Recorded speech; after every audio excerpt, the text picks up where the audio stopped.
हाँ जी दोस्तों, नमस्कार। स्टडी हंगर्स पर आपका बहुत बहुत स्वागत है। आशा करता हूँ आप सभी बहुत अच्छे होंगे और अपनी तैयारी को एक नई दिशा दे रहे होंगे। साथियों, हम आपसे डिस्कस कर रहे हैं एनआईओएस बुक की जो हमारी समरी है उसको आपसे डिस्कस किया जा रहा है। और यहाँ पर डिस्कस कर रहे हैं 501 पाठ्यक्रम का जो ब्लॉक 1 है। ब्लॉक 1 की जो यूनिटें हैं उनको हम आपके साथ डिस्कस कर रहे हैं।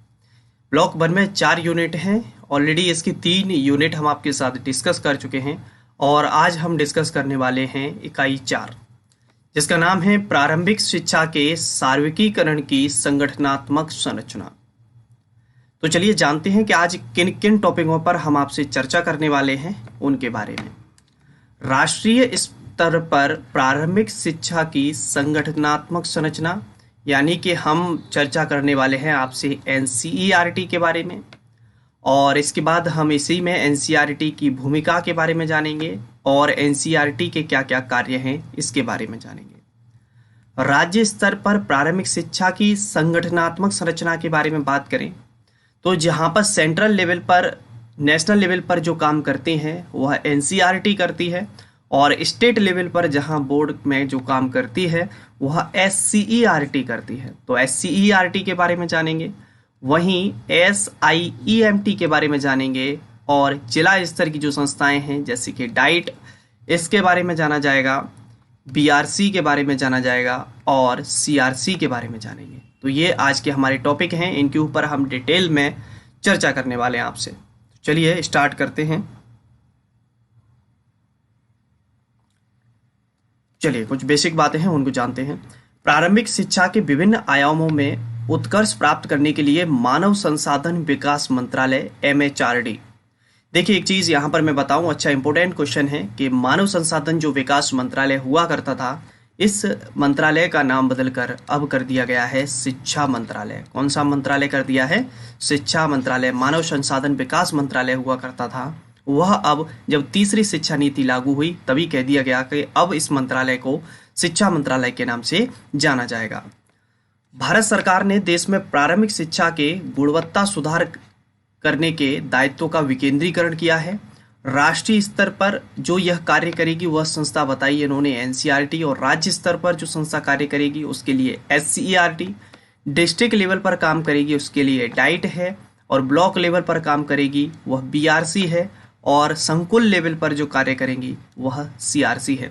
ऐसी प्रमुख प्रशासनिक संस्थाएं हैं जो प्रारंभिक विद्यालयों को शैक्षिक तथा संसाधन सहायता प्रदान करते हैं। और ये जितने भी संस्थाएं हैं इन सभी की हम बाकायदा आपसे डिटेल में चर्चा करने वाले हैं। ठीक है, तो वही सेम जो मैंने बताया था आपको कि नेशनल लेवल पर, राष्ट्रीय स्तर पर जो कार्य करने वाली है वो एनसीईआरटी है। ठीक है, और स्टेट लेवल पर जो कार्य कर रही है वहाँ पर एससीईआरटी है। ठीक है, और यहीं एसआईएमटी होती है, और जिला लेवल पर डाइट होता है, बीआरसी होता है, और संकुल लेवल पर सीआरसी। उसी के चार्ट को बता दिया गया है। ठीक है, तो चलिए डायरेक्ट अपने एनसीईआरटी के टॉपिक पर आते हैं, और पहला टॉपिक हमें मिल रहा है यहाँ से एनसीईआरटी। तो एनसीईआरटी क्या कहता है पहले जानते हैं। सन 1961 में बहुत सारी संस्थाओं को एक बृहत्तर राष्ट्रीय संस्था के अंतर्गत ला दिया गया, जिसको पर्याप्त मात्रा में मानव तथा भौतिक संसाधन तथा स्वायत्तता प्रदान की गई। यानी कि ऐसी बहुत सी संस्थाएं थीं जिनको एक ऐसे डिपार्टमेंट के अंदर, एक ऐसी संस्था के अंदर ला दिया गया कि आज से अब एजुकेशन के लिए रेगुलेट करने का जो कार्यभार है वो आप हैंडल करोगे। और उस संस्था का नाम क्या रखा गया? तो संस्था का नाम रखा गया राष्ट्रीय शैक्षिक अनुसंधान एवं प्रशिक्षण परिषद, यानी कि एनसीईआरटी। और एनसीईआरटी का फुल फॉर्म कई बार पूछ लिया जाता है, तो national council of education research and training. ठीक है, हिंदी में बात करते हैं तो राष्ट्रीय शैक्षिक अनुसंधान एवं प्रशिक्षण परिषद। स्थापना वर्ष पूछ लेता है कई बार, तो स्थापना वर्ष है 1 सितंबर 1961। कहाँ की गई थी? तो दिल्ली में की गई थी। मुख्य फोकस एनसीईआरटी का क्या था? तो मुख्य फोकस था विद्यालयी शिक्षा में सुधार लाना। ठीक है, एनसीईआरटी है, जो संस्था है, एनसीईआरटी की एक महासभा होती है जिसमें सभी राज्यों के शिक्षा मंत्री, प्रख्यात शिक्षाविद तथा अध्यापक प्रतिनिधित्व करते हैं। एनसीईआरटी के 4 उद्देश्य हैं: विद्यालयी शिक्षा की गुणवत्ता में सुधार लाना, प्रशिक्षण कार्यक्रम आयोजित करना, शिक्षा का प्रचार प्रसार करना और देश में विद्यालयी शिक्षा के सम्मुख आने वाली समस्याओं का समाधान करने में सहायता करना। तो एजुकेशन की क्वालिटी को कैसे बेस्ट किया जाए, कैसे टीचर्स के लिए जो ट्रेनिंग प्रोग्राम्स हैं उनको ऑर्गेनाइज किया जाए, शिक्षा का प्रचार प्रसार कैसे किया जाए जिससे ज़्यादा से ज़्यादा लोग शिक्षा ग्रहण कर सकें, और एजुकेशन में जो समस्याएं आ रही हैं शिक्षा को ग्रहण करने में, उन सभी समस्याओं पर बाकायदा किस तरीके से कार्य किया जाए। अब ऐसे बहुत से ऐसे संस्थान हैं और ये जितने भी कार्य थे एनसीईआरटी के, इनको कार्यान्वित करने के लिए बहुत से ऐसे संस्थान थे जिनको एनसीईआरटी के अंदर लाया गया, जैसे कि राष्ट्रीय शिक्षा संस्थान जिसे एनआईआई कहते हैं, ठीक है, एनआईई नई दिल्ली में है। केंद्रीय शैक्षिक प्रौद्योगिकी संस्थान सीआईईटी, पंडित सुंदरलाल शर्मा केंद्रीय व्यावसायिक शिक्षा संस्थान, ठीक है, यह जो कि भोपाल में है। ये जो संस्थान है ना, ये एनसीईआरटी के अंदर रहकर ही क्या करेंगे, जो विकल्प हैं जो मैंने बताए थे एनसीईआरटी के जो कार्य हैं उनमें उसकी हेल्प करते हैं।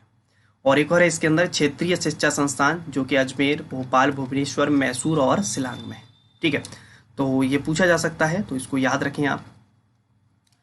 एनसीईआरटी की जो मुख्य अंतरंग परिषद या प्रबंध परिषद इसकी कार्यकारी समिति है और इसमें केंद्रीय मानव संसाधन विकास मंत्री सामान्य सभा का पदेन अध्यक्ष होता है और सामान्य सभा के निम्नलिखित सदस्य होते हैं जो कि इन्होंने बताए हैं, जैसे कि सभी राज्य हुए, केंद्र शासित प्रदेश हैं उनके शिक्षा मंत्री हुए, और बाकी के इन्होंने यहाँ पर बता दिए हैं कि यूजीसी का अध्यक्ष होगा और भी जो एमएचआरडी है इसका सचिव होगा, जितनी भी विश्वविद्यालय उनका कुलपति, ये तमाम चीज़ें।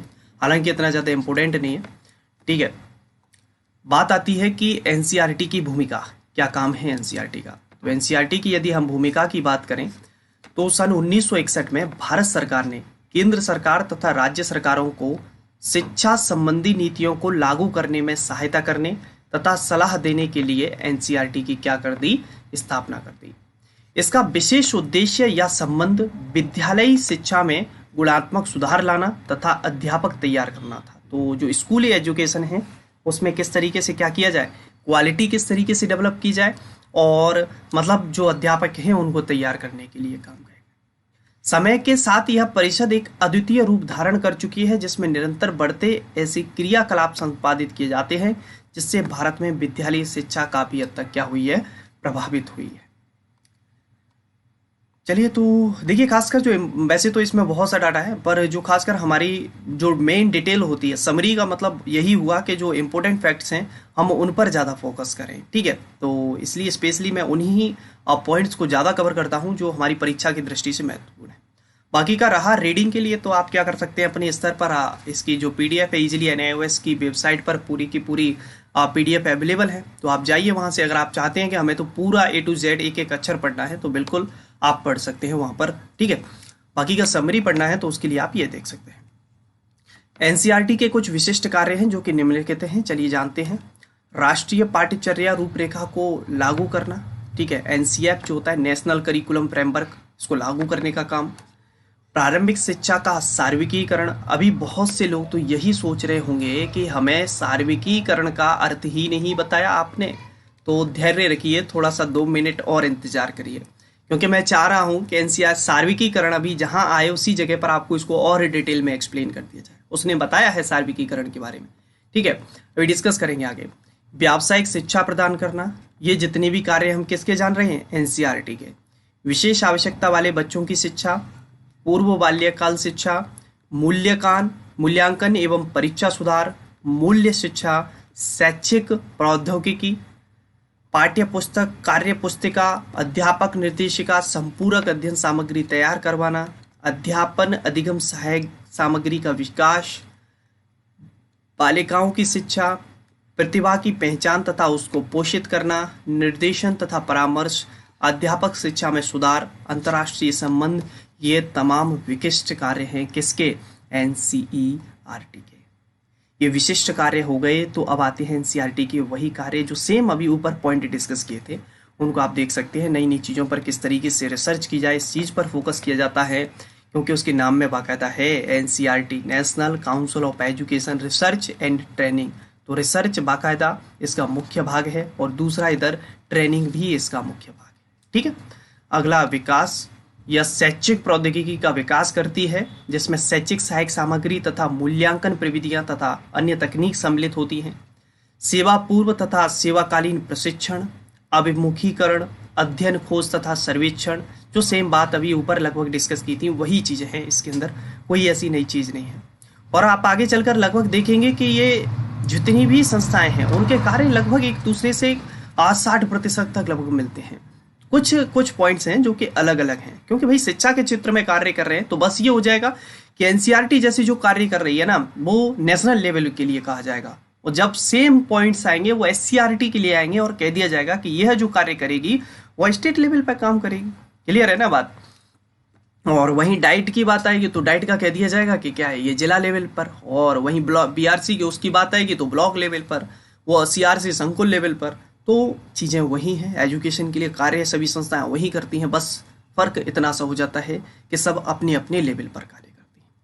सेम वही चीज़ जो डिस्कस की थी बता दिया गया है डायग्राम के थ्रू। तो आप इसके छोटे छोटे, मैंने शुरू से ही कहा है कि आप इसके शॉर्ट नोट्स क्या कर सकते हैं, तैयार कर सकते हैं। तो आप इनके शॉर्ट नोट्स तैयार करिए, ये पॉइंट है, फैक्ट है, जैसे डायग्राम के थ्रू आप इनको प्रिपेयर कर सकते हैं। आपसे पूछ लिया जाएगा निम्न में से कौन सा एनसीईआरटी का कार्य नहीं है, 3 पॉइंट इसमें से कोई उठा के दे दिए और एक अदर दे दिया, तो ये आपको पता होना चाहिए। ठीक है।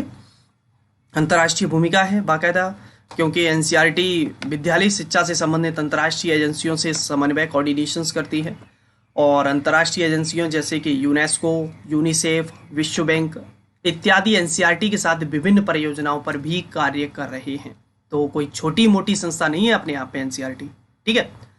चलिए, जहां एक तरफ हमने बात की एनसीईआरटी की, यानी कि जो नेशनल लेवल पर एजुकेशन के लिए कार्य करेगी, वहीं हम बात करने वाले हैं राज्य स्तर पर। लेकिन कहती है इसने क्या कह रहा है सर, 2 संस्थाएं। हाँ, जहां पर हम देखेंगे एक तरफ के एनसीईआरटी के इक्वली जहां एक तरफ कार्य करेगी एससीईआरटी, यानी कि state council of educational research and training, वहीं एक और संस्था है राज्य शैक्षिक प्रबंधन एवं प्रशिक्षण संस्थान, यानी कि मैनेजमेंट एंड ट्रेनिंग के लिए बात हुई है तो SIEMT, state institute of educational management and training, तो सीमेट की बात हो रही है। इनकी फुल फॉर्म आप याद रखें, बार बार हम आपसे कह रहे हैं। देखिए, कह रहे हैं कि जो शिक्षा है ना, शिक्षा समवर्ती सूची का विषय है। कौन करंट लिस्ट में आता है, तो हमारे संविधान का जो 7वीं अनुसूची है उसमें 3 तरीके की क्या है, 3 तरीके की सूचियां बताई गई हैं, संघ सूची, राज्य सूची और समवर्ती सूची। समवर्ती सूची यानी कि कनकरेंट लिस्ट जैसे कहते हैं, इसमें ऐसे विषय आते हैं, ऐसे सब्जेक्ट आते हैं जिसमें राज्य सरकार और केंद्र सरकारें दोनों अपने अपने स्तर पर कार्य करती हैं संयुक्त रूप से। तो हमारा शिक्षा पूछा जाता है कौन सी सूची का विषय है, तो समवर्ती सूची का विषय है। अतः इसका नियंत्रण या प्रबंधन केंद्र सरकार तथा राज्य सरकार दोनों के अंतर्गत आता है। ठीक है। दोनों के उत्तरदायित्व तो संविधान के अनुसार पर बटे हुए हैं। राज्य स्तर पर जो कार्य करने का कार्य मुख्य जिम्मा जो सौंपा गया वो एससीईआरटी को, और वहीं पर नेशनल लेवल पर जो कार्य करने का जिम्मा सौंपा गया वो एनसीईआरटी को। ठीक है। इसके जो कार्य हैं वो क्या है, तो योजना बनाना, प्रबंधन, शोध, प्रशिक्षण और मूल्यांकन के क्षेत्रों का दायित्व, जो कि हम आपसे अभी बात कर चुके हैं। हर राज्य सरकार ने अपना अपना एससीईआरटी स्थापित कर दिया है, और भी जो अन्य केंद्र शासित प्रदेश हैं उनके भी ही अपने अपने एससीईआरटी हैं। स्टेट लेवल पर जो कार्य किए जाएंगे, स्टेट लेवल के लिए जो एजुकेशन को आगे बढ़ाने के लिए कार्य करेंगी वह कौन करेगी, एससीईआरटी करेगी। तो उसके कुछ विशिष्ट उद्देश्य हैं।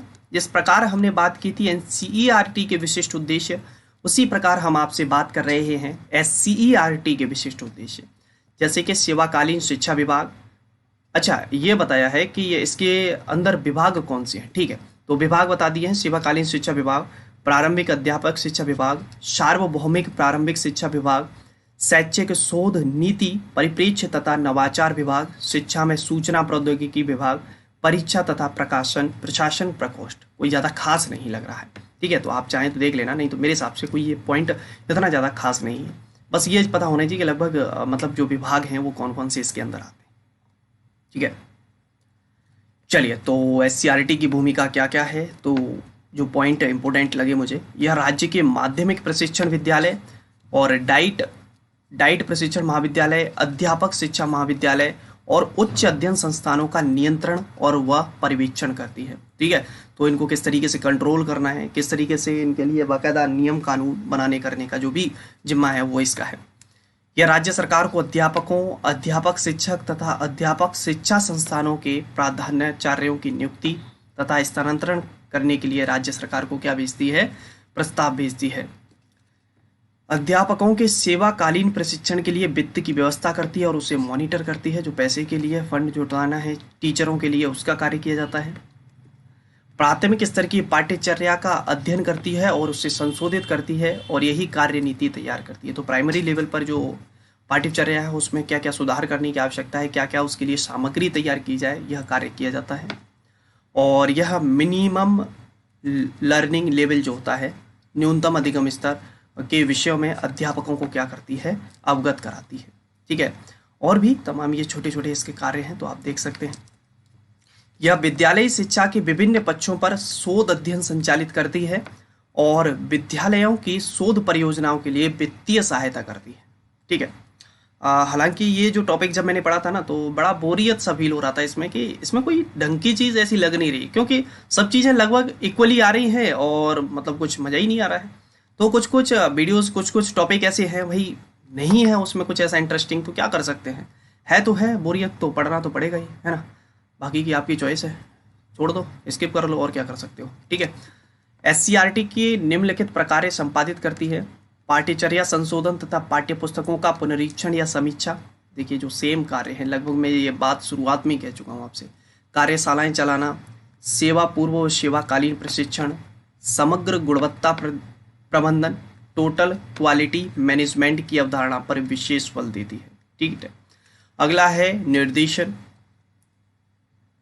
सारांश में अगर टोटल देखा जाए तो सारांश में हम कह सकते हैं कि राज्य में शैक्षिक सहायता प्रदान करने तथा प्राथमिक और माध्यमिक शिक्षा की गुणवत्ता को सुनिश्चित करने के लिए एससीईआरटी एक शीर्ष संस्था है। अरे भैया, तो इस बात को जब से ही कहते थे ना, इतना घुमा फिरा के बच्चों को परेशान क्यों कर रहा है ना। तो सिंपल से शब्दों में उसने कह दिया कि सारांश में क्या कहा जा सके कि शैक्षिक सहायता प्रदान करना, प्राइमरी और मिडिल लेवल पर जो एजुकेशन की क्वालिटी है उसको बेस्ट किया जाए, ये किसका काम है? एससीईआरटी का काम है। सेम राज्य में, और वहां पर सेम यही सेम पॉइंट था, लेकिन वो किस लेवल पे था? नेशनल लेवल की बात हो रही थी।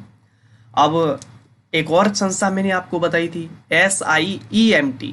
इसका क्या काम है? तो इस संस्थान का मुख्य उद्देश्य है शैक्षिक आयोजन तथा प्रबंधन के क्षेत्र में प्रशिक्षण देना तथा शोध करना। ठीक है, आजकल जिला स्तरीय शैक्षिक योजनाओं को कुशलतापूर्वक तथा प्रभावी रूप से कार्यान्वित करने के लिए पेशेवरों की क्या बढ़ रही है? मांग बढ़ रही है, यानी कि ट्रेंड टीचर चाहिए बाकायदा। ठीक है, शैक्षिक प्रबंध के क्षेत्र में SIEMT की स्थापना एक आधार संस्था के रूप में हुई थी और इस संस्थान का मुखिया एक निदेशक होता है। इसकी एक सामान्य सभा होती है जिसकी अध्यक्षता राज्य का शिक्षा मंत्री करता है। इसके अतिरिक्त एक कार्यकारिणी भी होती है जिसका अध्यक्ष राज्य का मुख्य सचिव होता है। यही सेम जिस तरीके से NCERT के अंदर महासभा थी, उसी तरीके से इसके अंदर है। इसका जो भूमिका है, इसकी भूमिका की अगर हम बात करें तो इसकी भूमिका क्या है? तो अन्य अधिकारियों में प्रबंधन कौशलों का विकास करना SIEMT की भूमिका है, जैसे कि ज्ञानोपार्जन, ज्ञान का प्रसार के लिए काम करेगी, ज्ञान को आत्मसात करने की क्षमता तथा विकासात्मक उद्देश्यों के लिए इसका उपयोग करना। SIEMT के प्रकार्य क्या है? तो राज्य स्तर पर नीति आयोजन को समर्थन देना, शिक्षा के विभिन्न पक्षों पर शोध अध्ययन करना, राज्य स्तरीय व उपराज्य स्तरीय संस्थाओं को व्यावसायिक मार्गदर्शन देना, यह किसके काम है? SIEMT के काम है। ठीक है, चलिए, तो NCERT डिस्कस कर चुके हैं आप, SCERT डिस्कस कर चुके हैं, और वहीं एक तरफ आप SIEMT डिस्कस कर चुके हैं। तो देखिए, नेशनल लेवल पर बात हो गई, स्टेट लेवल पर बात हो गई, अब बात आती है किस पर? डिस्ट्रिक्ट लेवल पर बात आती है। ठीक है, DIET के बारे में, यानी कि diet, district institute of educational training, इसके बारे में बात हो रही है, डाइट। ठीक है, तो क्या है इसका? हम हिंदी में बात करते हैं तो जिला शिक्षा एवं प्रशिक्षण संस्थान, और इसका कार्यान्वयन राष्ट्रीय शिक्षा नीति 1986 के फलस्वरूप आया था। ठीक है, डाइट की संरचना क्या होती है? तो देखिए क्या कह रहे हैं इसके बारे में। हाँ, एक चीज़ और देख लो कि यह जिला स्तरीय एजेंसी है जो कि जिला लेवल पर शिक्षा शास्त्रीय क्रियाकलाप का क्या करेगी? आयोजन, क्रियान्वयन और मॉनिटरिंग। ठीक है, डाइट की संरचना में बताया इन्होंने क्या क्या रहता है। तो यह सेवाकालीन तथा सेवा पूर्व प्रशिक्षार्थियों को आवासीय सुविधाएं प्रदान करती है और डाइट में जो है मुख्य रूप से 7 शैक्षिक शाखाएं होती हैं, जिसके नाम इन्होंने बाकायदा बताए हैं, जैसे कि सेवा पूर्व अध्यापक शिक्षा शाखा, कार्यानुभव शिक्षा शाखा और जिला संसाधन इकाई, सेवाकालीन कार्यक्रम, क्षेत्रीय न्यून क्रिया तथा नवाचार समन्वय शाखा, पाठ्यचर्या पाठ्य सामग्री विकास तथा मूल्यांकन शाखा, शैक्षिक प्रौद्योगिकी शाखा, आयोजन तथा प्रबंधन शाखा। ये कुछ शाखाएं हैं जो कि किसके अंडर काम करती हैं, डाइट के अंदर काम करती हैं, और बाकायदा डायग्राम के थ्रू इन्होंने इसको अच्छे से एक्सप्लेन भी कर दिया है। ठीक है, तो चलिए आगे बढ़ते हैं, डाइट को देखते हैं। सीधे आते हैं डाइट के कामों पर आते हैं। डाइट क्या क्या काम करने वाली है, तो निम्नलिखित लक्ष्य समूहों का प्रशिक्षण और अभिमुखीकरण, यानी कि प्रारंभिक विद्यालय अध्यापक सेवाकालीन व सेवा पूर्व दोनों, प्रशिक्षण यानी कि ट्रेनिंग, जो टीचर्स होते हैं उनको ट्रेनिंग देने का भी काम इसमें किया जाता है।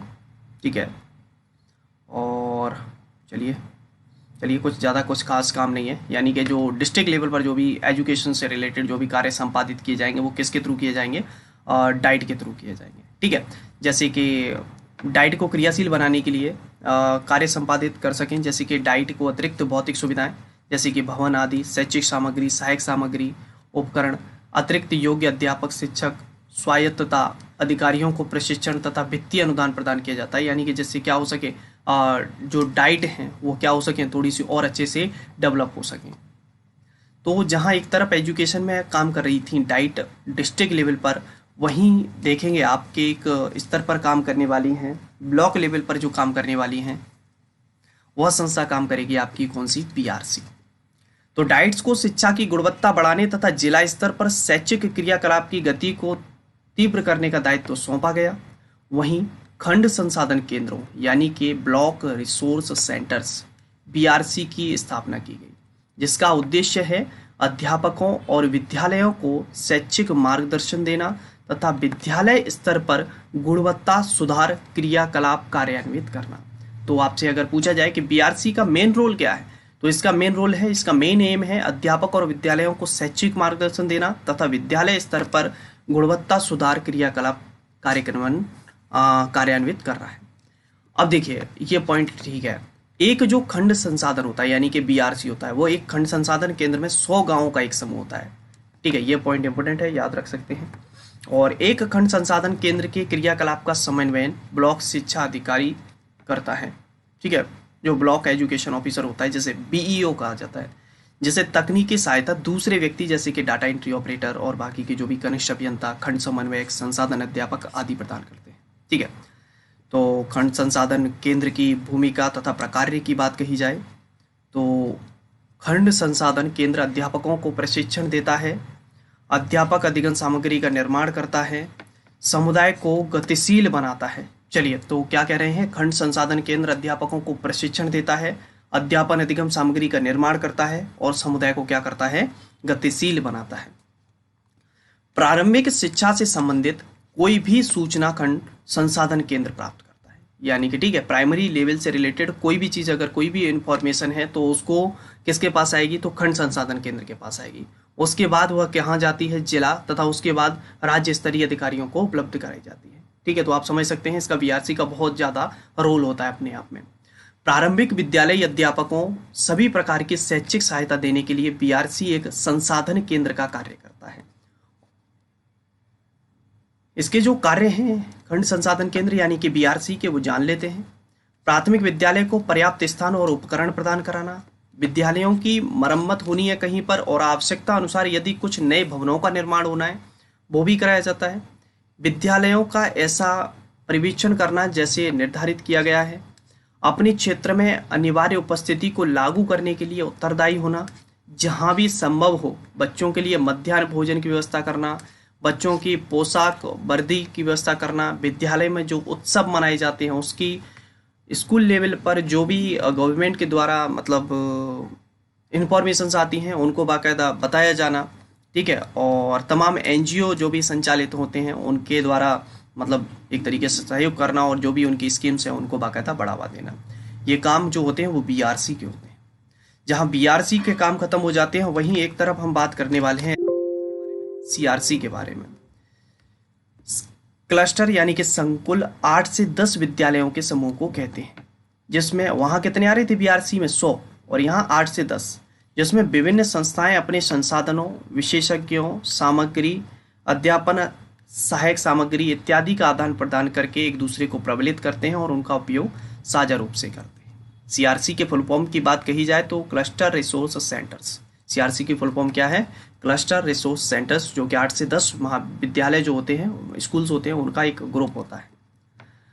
अध्यापक इसमें क्या है? इसमें अध्यापक एक साथ आते हैं और अपने विचार तथा अनुभवों को क्या करते हैं? आदान प्रदान करते हैं और अपने व्यावसायिक विकास के लिए क्या करते हैं? कार्य करते हैं। ठीक है। संकुल संसाधन केंद्र की भूमिका तो विद्यालय को चलाने के लिए नियम तथा क्रियाविधि तैयार करना, विद्यालय निधि का प्रबंधन और बंटन, नए सिलेबस या पाठ्यचर्या को कार्यान्वित करने के लिए व्यवस्था करना, अध्यापकों के लिए कार्यशाला आयोजित करना। तो ये जो कार्य हैं वो किसके हैं? संकुल संसाधन केंद्र के हैं। और भी तमाम कार्य बताए गए हैं, जैसे फर्नीचर वगैरह व्यवस्था करना, वेतन बांटना। ज़्यादा कुछ खास नहीं है इसमें। जो मुख्य रूप से जो मुझे लगी, तो एक तो आप इनकी फुल फॉर्म रख सकते हैं, डाइट की, बीआरसी की, सीआरसी की, और बाकी का एनसीईआरटी के काम इंपॉर्टेंट है और एससीईआरटी के जो काम है, ये दो ज़्यादा खासियत हैं इनकी। ठीक है। बाकी का तो आप बस इतना याद रखो कि जो अपने लेवल पर जहाँ काम कर रही है वो कार्य कर ही रही है। ब्लॉक लेवल पर ब्लॉक वाली याद रखिए, और मतलब स्टेट लेवल पर जब बात आएगी तो सॉरी, ब्लॉक लेवल पर ब्लॉक वाली और संकुल वाली बीआरसी, फिर वहाँ पर जो आ जाती है आपकी ये सीआरसी, ये आप याद रखें कौन सी किस स्तर पर कार्य कर रही है। ठीक है। तो यहाँ पर ये चीज़ क्या हो जाती है आपकी? कंप्लीट हो जाती है। ठीक है। चलिए, बाकी के ये आप देख सकते हैं, यहाँ से फुल फॉर्म भी इसके अंदर दी गई हैं, एनसीईआरटी का, एमएचआरडी का, एससीईआरटी, एमएलएल, डीपीईपी, टीक्यूएम। तो ये फुल फॉर्म है एक्चुअली यहाँ पर, तो ये दर्शाई गई हैं, पूरी बताई गई हैं कि किसकी फुल फॉर्म क्या है और हिंदी में किसको क्या कहा जा रहा है, ये भी है। ठीक है। तो ये आप भी लास्ट में क्या कर सकते हैं, इसको नोट डाउन कर सकते हैं। तो ये वीडियो हो जाता है यहाँ पर कंप्लीट। 501 का ब्लॉक 1 हमारा यहाँ तक कंप्लीट हुआ। आगे चर्चा करेंगे अगली वीडियो में। जब तक आप सभी अपना ख्याल रखिए। जय हिंद, जय भारत।